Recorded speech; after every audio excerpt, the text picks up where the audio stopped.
Setting boundaries can be tricky, and saying no isn't always the best approach. Recently, my brother experienced anger because several people copied his artwork and sold it on various platforms. He came into my room to vent his frustration, which became quite draining for me.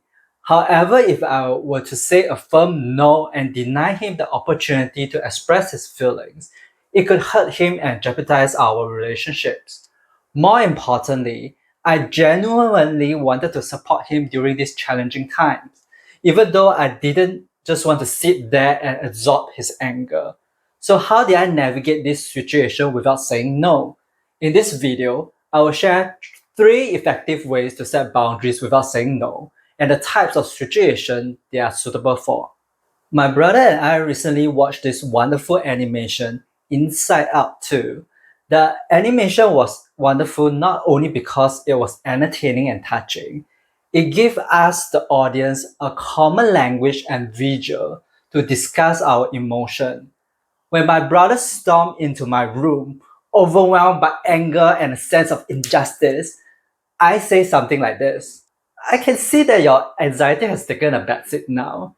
Anger has pushed it aside and is now on the control panel. And where's joy? It's probably being locked away in the vault. This light-hearted and playful reflection helped him recognize his emotion and the energy he brought into our conversation. As a result, his anger subsided a bit. My brother didn't want to unleash his frustration on me. It's just that when people experience anger or negative emotion, they become less aware of their reactions and the potential harm they can inflict on those around them. In those moments, they tend to focus solely on the problem they face, reacting emotionally rather than thoughtfully. This type of emotional outburst is like a bomb. If someone passes you a bomb, you don't want to just sit there with the bomb. You want to pass it back to them and tell them, nope, I refuse to keep this. You keep it for yourself. But what if the other person is someone you care about, like your friends and family? You don't want the bomb to explode in their face, right? So, one way to set boundaries without saying no is to diffuse the bomb, to diffuse the tension with humor. Humor is a powerful tool to navigate sticky situations like this. When my brother exclaimed, I hate the universe, I responded, well, good luck with that. You're going to attract more copycats and negativity your way. It's the law of attraction. When he began to drag on, I say, oh, poor me. I'm innocent here. I'm not even the one who copied your work, and yet I'm stuck here listening to you vent about those copycats while they get to roam free. And this playfulness is the tension.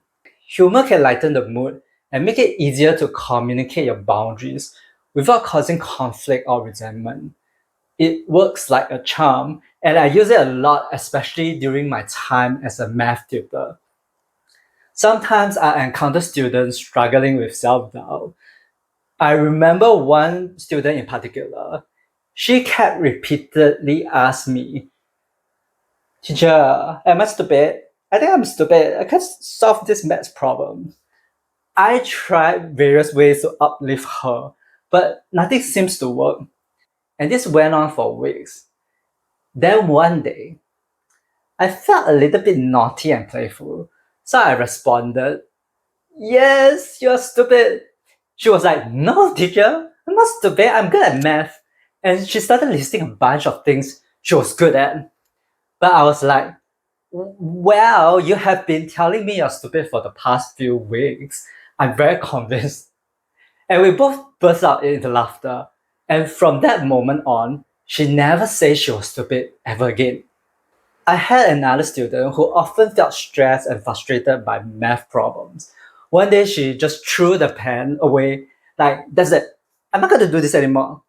And I was like, do you do that during exam too? Do you throw your pen and hit the people behind you, and they end up being knocked out by you, by your pen, and they can't finish the exam either? This comment made her laugh and helped to diffuse her frustration. I wanted to teach math and help my students with their homework. This was also part of my role and responsibility. However, I didn't want to absorb their negativity, so I used humor to diffuse the tension and dismantle the bomb. It was my way of establishing boundaries indirectly. While humor can be a valuable tool, it's important to recognize that it may not always be suitable. I can share jokes with my brother because of our close relationship. I can use humor with some of my students and friends as I know they appreciate good laugh and is open to jokes. However, humor is not appropriate for those who take things too seriously or in situations that demand sensitivity to others' emotions. In such contexts, humor can hurt other people. So we have to be careful about this. Another downside of using humor is that it might cause people to not take your boundaries seriously. When you set your boundaries, people might think that you're joking. Therefore, you want to use humor sparingly, only in situations where it can dismantle bombs or diffuse tension. There's another effective way to set boundaries without outright saying no. It's especially useful if you are setting boundaries around your time and schedule. For instance, when you are in the flow, you are focused on your work, and someone interrupts you with a request for help. This can completely disrupt your focus and momentum. And once you help them with their stuff, you might find it challenging to return to your own task, your original flow and momentum. So, what can you do? You can use the technique of postponing as a means of setting boundaries too. It's not that you don't want to help the person, you are not saying no to them. Instead, you can express your willingness to assist them later after you finish the work you are currently focusing on. Here's the thing, often when people seek your help, it's not truly urgent. It's really not. Take my experience at home, for example. My mom will come into my room several times a day, asking questions like, what does this emoticon means? Like, how should I respond to someone? So and so messaged me. Should I thank them? Should I use emoticons too? If so, which one? I don't know which one to use. How I wish her friend would stop sending her emoticons. She struggles to understand them, and I have to act them out for her. I do want to help my mom, but I don't want to drop everything I'm doing right now unless it's a real emergency or an urgent matter. Postponing isn't just about telling the other person I'll do it later or I'm not free right now. It also involves not responding to messages immediately. If you are feeling overwhelmed by the influx of messages or DMs on social media, or the emails piling up in your inbox, give yourself permission to take a day or two before responding. Occasionally, I'll choose to delay my replies if the messages doesn't seem urgent. Remember, you have the control over the pace of the communication. Communication is a two-way street, so don't let the other person dictate the speed and frequency of your interaction.